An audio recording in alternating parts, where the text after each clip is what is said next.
હાલો મિત્રો, હર હર મહાદેવ. आज एक નવી કથા લઈને આવ્યો છું.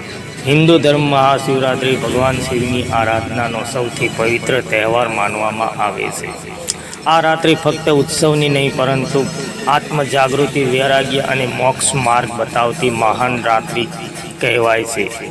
કે આ રાત્રે ભગવાન શિવ પૃથ્વી પર અતિ કૃપાળુ બની છે અને સાચા ભાવથી કરેલી ભક્ત તરત સ્વીકારી લે છે. શિવ પાર્વતી વિવાહ કથા. પૌરાણિક કથાઓ મુજબ માતા પાર્વતીએ પૂર્વ જન્મમાં સતી તરીકે ભગવાન શિવ વિયોગમાં પ્રાણ ત્યાગ્યા હતા. બીજા જન્મમાં તેમને ભગવાન શિવને પતિ રૂપે મેળવવા માટે ઘોર તપસ્યા કરી.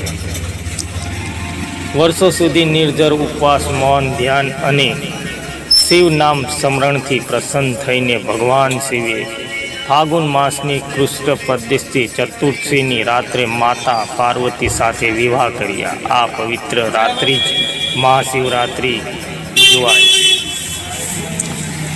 આ કથા આપણને શીખવે છે કે સાચી શ્રદ્ધા અને ધીરજથી ભગવાન જરૂર પ્રસન્ન થાય છે. સમુદ્ર મંથન અને નીલકંઠ કથા. દેવો અને અસુરોએ જ્યારે સમુદ્ર મંથન કર્યું ત્યારે અનેક રત્નો નીકળ્યા, પરંતુ અંતે ભયંકર હાલાલ વિષ બહાર આવ્યું. તે વિષથી સમગ્ર સૃષ્ટિ વિનાશ કિનારે આવી ગઈ. દેવતાઓએ ભગવાન શિવને પ્રાર્થના કરી ત્યારે ભગવાન શિવે સંપૂર્ણ જગતના કલ્યાણ માટે તે વિષ પી લીધું, પરંતુ તેને કાંઠે અટકાવી દીધું. તેથી તેમનું ગળું નીલું થઈ ગયું અને તેઓ નીલકંઠ મહાદેવ તરીકે પ્રસિદ્ધ થયા. મહાશિવરાત્રિ એ ત્યાગ અને કરુણાનું પ્રતીક છે.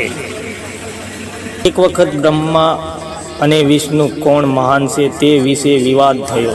ત્યારે ભગવાન શિવ અનંત અગ્નિસ્તંભ જ્યોતિર્લિંગ રૂપે પ્રગટ થયા. બંને દેવતાઓએ એનો આભાર અને અંત શોધી ન શક્યા ત્યારે સમજાયું કે શિવ અનંત, નિરાકાર અને સર્વશક્તિમાન છે. આ જ રાત્રિ મહાશિવરાત્રિ તરીકે ઓળખાય છે. મહાશિવરાત્રિનું આધ્યાત્મિક મહત્ત્વ. આ રાત્રે ધ્યાન અને જપ ખૂબ ફળદાયી થાય છે. મનની અશુદ્ધિઓ નાશ પામે છે, કર્મોનું બંધન તૂટે છે, ભક્તોને શાંતિ, શક્તિ અને વૈરાગ્ય મળે છે. શાસ્ત્રો કહે છે મહાશિવરાત્રિની રાત્રે જાગરણ કરનાર ભક્તને જીવન અને મરણના ચક્રવ્યૂહથી મુક્તિ મળે છે. તો આ કથા કેવી લાગી? સારી લાગી હોય તો વિડીયોને એક લાઈક જરૂર કરજો. હર હર મહાદેવ.